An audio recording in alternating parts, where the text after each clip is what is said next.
Hi there, welcome back to Save with Crypto. My name is Save with Crypto.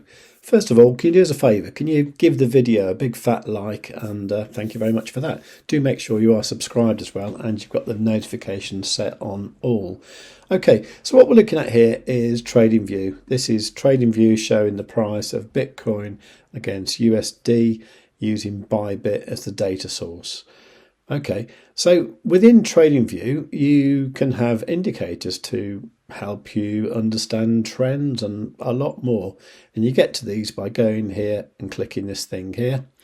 And then you can look for various scripts that people have made or ones that come with TradingView and much more. You can make your own personal ones as well if you want to.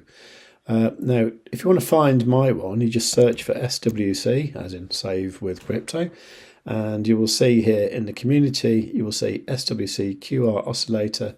Okay, it says author Save with Crypto there, and it has currently 19 likes, which is great.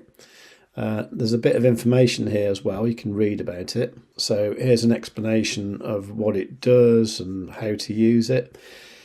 Now, at the moment, this isn't perfect, and everything it says here, it doesn't actually do. So let's load it up and see what it does and what it doesn't do. Okay, so to load it, you just give this a click, and then you can close that pane there. And here's the indicator there, which looks a complete mess. So let's zoom out a little bit so we can see what we're doing. Okay, so I'm just going to go to the settings here and turn a few things off and explain what's going on. So I'm going to go to Style. I'm going to turn off this background red. I'm going to turn off background green. I'm going to turn off these divergences and signals. And I'm also going to turn off these lines as well. Okay. Now to make this a bit bigger, let's just double click it. Okay. So these are stochastic oscillators. Okay. So what is a stochastic oscillator? Well, let's look at investopedia.com. So a stochastic oscillator is a momentum indicator comparing a particular closing price of a security to a range of its prices over a certain period of time. The sensitivity of the oscillator to market movements is reducible by adjusting that time period or by taking a moving average of the result. It's used to generate overbought or oversold trading signals, utilizing a 0 to 100 bounded range of values. Okay, so it can only ever be between 0 and 100. So looking at the key takeaways here, a stochastic oscillator is a popular technical indicator for generating overbought and oversold signals. It is a popular momentum indicator, first developed in the 1950s. Stochastic oscillators tend to vary around some mean price level since they rely on an asset's price history. Stochastic oscillators measure the momentum of an asset's price to determine trends and predict reversals. Stochastic oscillators measure recent prices on a scale of 0 to 100, with measurements over 80 indicating that an asset is overbought and measurements below 20 indicating that it is oversold. Okay. Now let's go up to these little three dots here and take a look again at the About This script. Now the four stochastic oscillators are ones that work over different time periods. So the red one is the fast moving one. This works over the short term. The blue, cyan or aqua as it says here is the medium to short time period. Okay.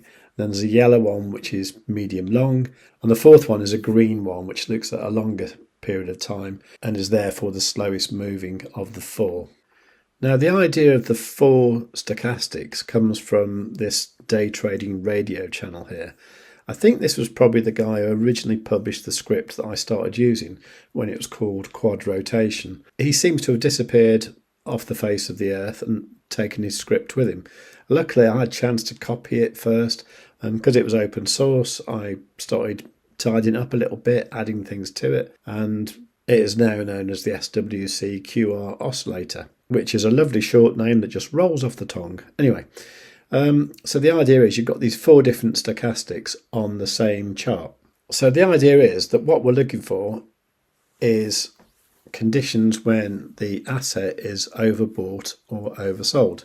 So overbought means that the buyers are getting exhausted, they don't want to buy anymore, and that might be a good time to sell. So that would be like the asset has reached some kind of peak, whether that be local or a major kind of peak, but a high basically.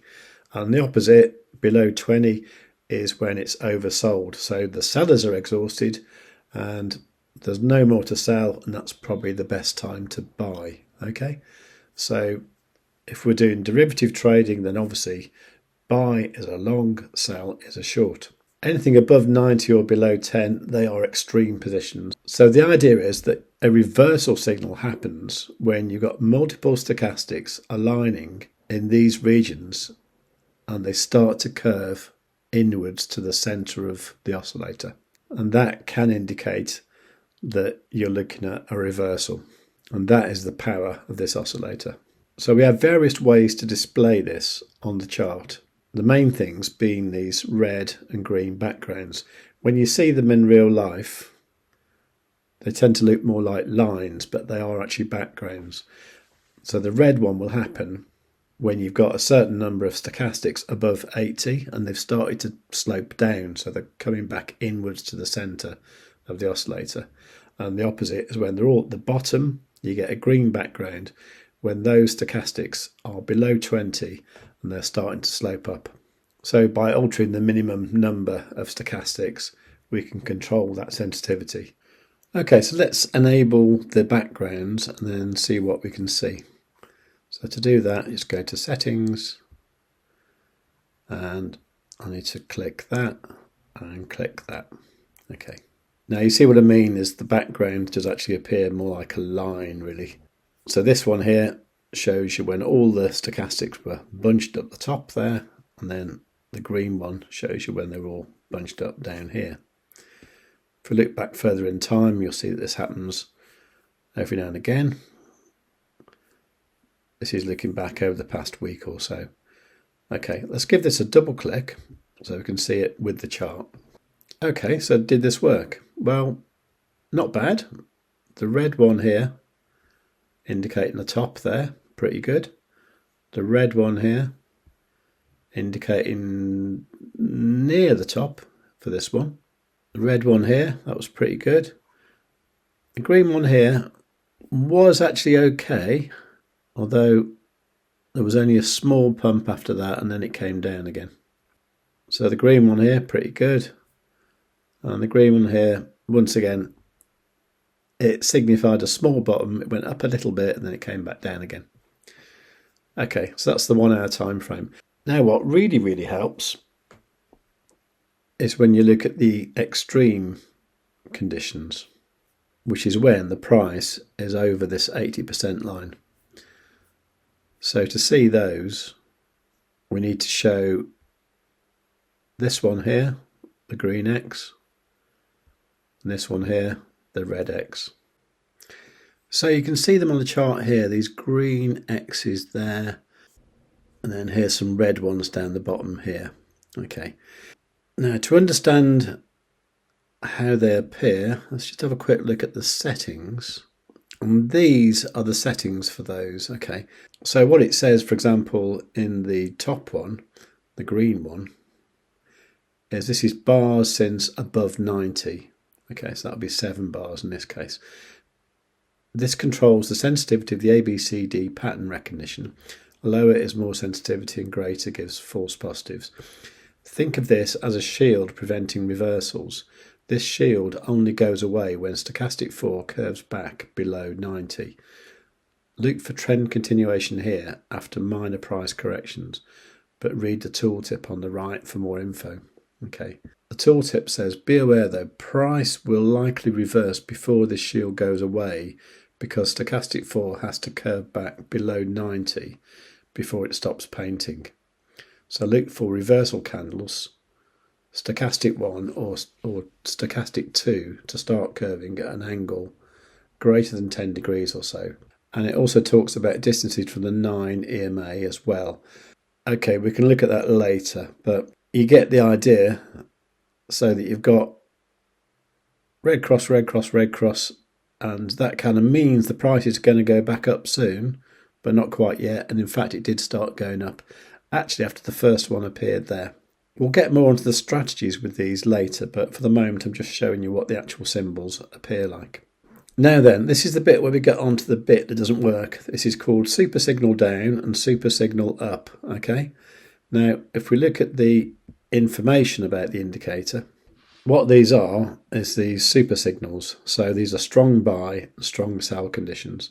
So super signal down, a red arrow, all 4 stochastics above 80 and sloping down, indicating a strong bearish reversal. And the opposite, super signal up, a green arrow, all 4 stochastics below 20 and sloping up, strong bullish reversal.